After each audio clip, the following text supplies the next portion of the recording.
আজিৰ যেটো আমাৰ এনুৱেল ফেষ্ট হয় ইউপিএছ এনুৱেল ফেষ্ট 2024-25 যাৰ আমি নামকৰণ দিছো উড়ান বুলি Udaan means flight actually our children up to go flying high and high with their excellence আৰু সেইটো actually আমাৰ মোটিভ হয় আৰু তাৰ কাৰণে আমি এই প্ৰগ্ৰামটো আমি আজি অনুষ্ঠিত কৰিছো আমাৰ ল'ৰা ছোৱালীবিলাকক আমি সদায় এটা কথা কওঁ যে আজিৰ যুগ হ'ল 21st century হ'ল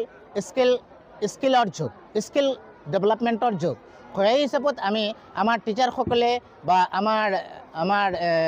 আমাৰ প্ৰমোটাৰসকল যে আমি যিবিলাক আছোঁ আমি স্কুলৰ লগত জড়িত হয় আমাৰ সবৰ উদ্দেশ্য হ'ল যে আমি ষ্টুডেণ্টক কেনেকৈ স্কিল তেওঁলোকক ইনষ্টিল কৰিব পাৰে তাৰ কাৰণে আমি সদায় আমি চেষ্টা কৰি গৈ আছোঁ আৰু সেই হিচাপত আমি দেখিছোঁ অফক'ৰ্ছ আমাৰ ষ্টুডেণ্টে বহুতখিনি ডেভেলপো কৰিছে যেতিয়া তেওঁলোকে এনৰল হৈছে এইটো first time only one year just has got over actually still annual exam is still ahead ইয়াৰ পিছতো আমাৰ ল'ৰা ছোৱালীবিলাকে যিখিনি পাৰদৰ্শিতা দেখুৱাব পাৰিছে not only in the function but also every day in the morning assembly in the classes in the sports in every field they are actually showing their better performances মই এইটো নকওঁ যে আমি একদম খুব বেছি দিব পাৰিছোঁ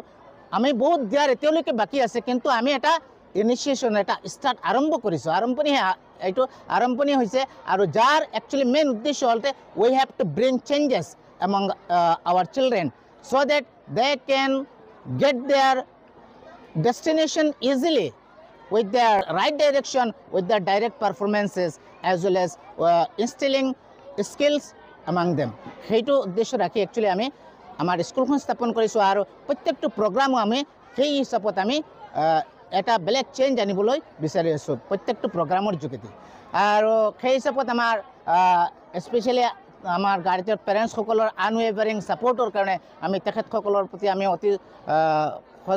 শ্ৰদ্ধা জ্ঞাপন কৰিছোঁ আৰু ধন্যবাদ জ্ঞাপন কৰিছোঁ লগতে আমাৰ সমূহ ৱেল উইচাৰ যিসকল আছে আমি সকলোলৈ আমাৰ ধন্যবাদ জ্ঞাপন কৰিছোঁ তেওঁলোকৰ আমাৰ সদায় কৃতজ্ঞতা থাকিব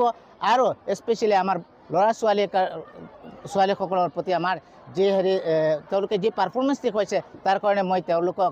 আৰু তেওঁলোকৰ আমাৰ শিক্ষক শিক্ষয়িত্ৰীসকলক মই ধন্যবাদ জ্ঞাপন কৰিছোঁ আমাৰ UPS এডুকেশ্যন ট্ৰাষ্টৰ পৰা UPS ইউনাইটেড পাব্লিক স্কুলৰ তৰফৰ পৰা আমি ধন্যবাদ জ্ঞাপন কৰিছোঁ আৰু স্পেচিয়েলি আকৌ সৰ্বশেষত আপোনালোকক মই আকৌ ধন্যবাদ জ্ঞাপন কৰিছোঁ thank you so' much united public স্কুলৰ নিচিনা এখন আগশাৰীৰ হোজাই ডিষ্ট্ৰিক্টৰ এখন আগশাৰীৰ স্কুলটোৰ বিষয়ে মই অৱশ্যে আগতে ইমান বেছিকৈ বৰকৈ জনা নাছিলোঁ কিন্তু মোৰ কাষতে থিয় হৈ থকা আশজাদ ভাইহঁতৰ লগত মোৰ কিন্তু বহুত পুৰণা সম্পৰ্ক তো সেই সুবাদত মই ইয়াতে আজি উপস্থিত হোৱাৰ এটা সুবিধা পালোঁ আৰু সেইকাৰণে মই স্কুল কৰ্তৃপক্ষ প্ৰমুখ্যে প্ৰিন্সিপাল ছাৰ প্ৰমুখ্যে স্কুল কৰ্তৃপক্ষ তথা যিসকল ব্যক্তি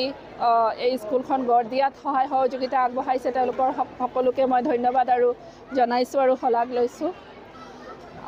প্ৰগ্ৰামটো অহাৰ পিছত এইটো এটা annual fest of the school আৰু যাৰ নামাকৰণ কৰা হৈছে উড়ান তো এনুৱেল ফাংচন যে এটা নামাঙ্কিত হয় সেই আইডিয়াটো মোৰ নাছিলে গতিকে তেওঁলোকৰ সেই বিশেষ বস্তুটো মোৰ খুব ভাল লাগিছে আৰু খুব ছিগনিফিকেণ্ট হয় খুব চিম্বলিক হয় নামটো আৰু ভাবোঁ যে তেওঁলোকৰ সেইটোৱে হয়তো মটো হয় এইখন স্কুলৰ যিটোৱে নেকি প্ৰত্যেকজন ছাত্ৰ ছাত্ৰীক মানে ওপৰলৈ আৰু ওপৰত উঠি যোৱাৰ এটা ডাঙৰ উড়ান এটা দিয়াৰ যাতে সুবিধা এই স্কুলখনে হয়তো ছাত্ৰ ছাত্ৰীসকলক দিব বুলি মই আশা ৰাখিছোঁ আৰু গোটেই অনুষ্ঠানটো খুব ধুনীয়াকৈ অৰ্গেনাইজ কৰা হৈছে